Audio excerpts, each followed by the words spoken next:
सर्वांना नमस्कार आणि मानाचा मुजरा करून आपण आजच्या व्हिडिओला सुरुवात करत आहोत।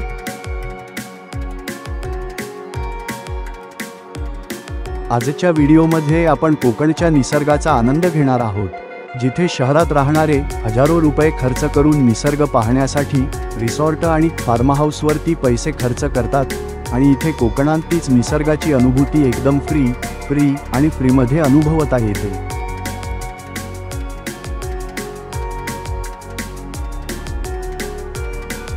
आपण आता आहोत आपल्या कोकणातील गावामध्ये, म्हणजेच चिपळूण तालुक्यामध्ये असलेले आमचे छोटेसे दोनवली गाव। आणि आता आपण जिथे जाणार आहोत ती आहे आमच्या गावाची सीमा, म्हणजेच गावची हद्द। या जागेला परटवणा या नावाने ओळखण्यात येते।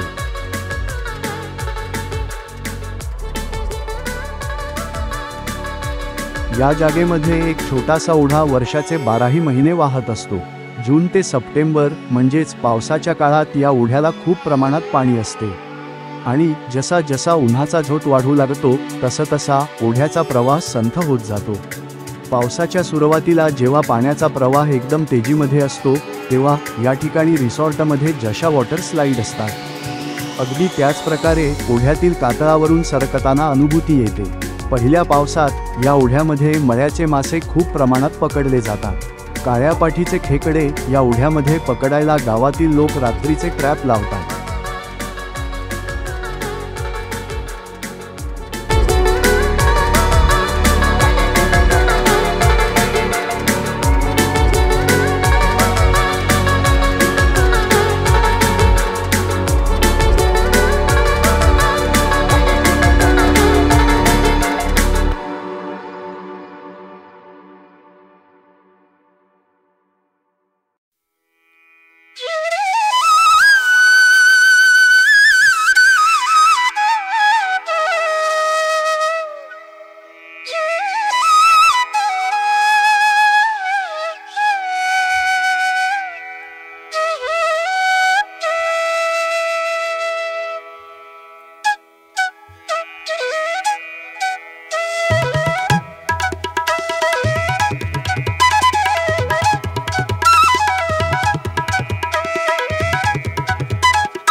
असेच ट्रॅप आज आपण सुद्धा लावणार आहोत। पूर्वीच्या काळी खेकड्याचे ट्रॅप हे बांबूच्या पासून बनवले जायचे, त्याला गडदे या नावाने ओळखले जायचे। पण आता आधुनिकता आली, शहरीकरण झाले, त्यामुळे त्या बांबूच्या गडद्यांची जागा प्लास्टिकच्या बरण्यांनी घेतलेली पाहायला मिळते। तर आजचे जे ट्रॅप आहेत ते आमचे बंधू राकेश उर्फ अण्णा शिर्के यांनी प्लास्टिकच्या बरण्यांपासून बनवले आहेत। लॉकडाऊनमध्ये जेव्हा पूर्ण जग थांबले होते तेव्हा आमच्या अण्णांनी त्यांच्या तल्लख बुद्धीचा वापर करून या ट्रॅपचा शोध लावला आणि पूर्ण लॉकडाऊनमध्ये याची टेस्टिंग करून याला रोजच्या वापरात आणले। आणि मग काय, पूर्ण लॉकडाऊन स्वतः पण खेकडे खायचे आणि पूर्ण वाडीला सुद्धा खेकडे वाटायचे। आपण अण्णांनी कशा प्रकारे ट्रॅप बनवलेत आणि त्याचा वापर अण्णा कसे करतात हे स्वतः अण्णांकडून जाणून घेणार आहोत।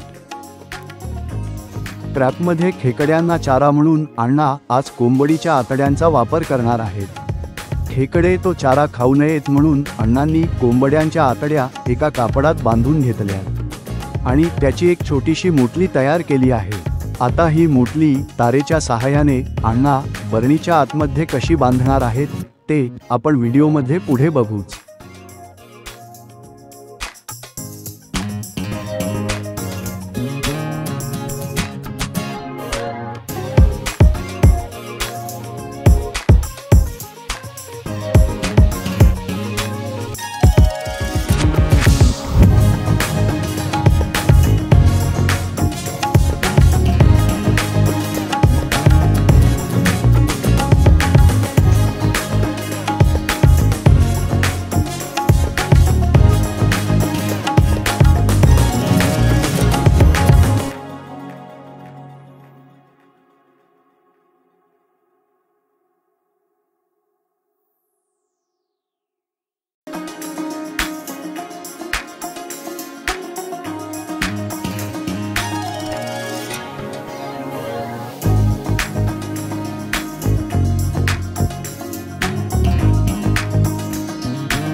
आधीच आम्ही संध्याकाळी उशिरा ओढ्यावर आलो होतो, त्यामुळे पूर्ण ट्रॅप तयार होईपर्यंत जवळजवळ संध्याकाळचे 7 वाजले। आम्हाला दुसऱ्या दिवशी मुंबईचा प्रवास करायचे असल्यामुळे आम्ही ते ट्रॅप ओढ्यात लावेपर्यंत अण्णांसोबत तिथे न थांबता घरी परतलो। तर व्हिडिओ शेवटपर्यंत पाहिल्याबद्दल तुम्हा सर्वांचे मनापासून आभार। आजच्या व्हिडिओ पुरता आपण इथेच निरोप घेतोय। पुन्हा भेटूया अशाच एका नवीन व्हिडिओमध्ये। तोपर्यंत काळजी घ्या स्वतःची आणि इतरांची सुद्धा। धन्यवाद।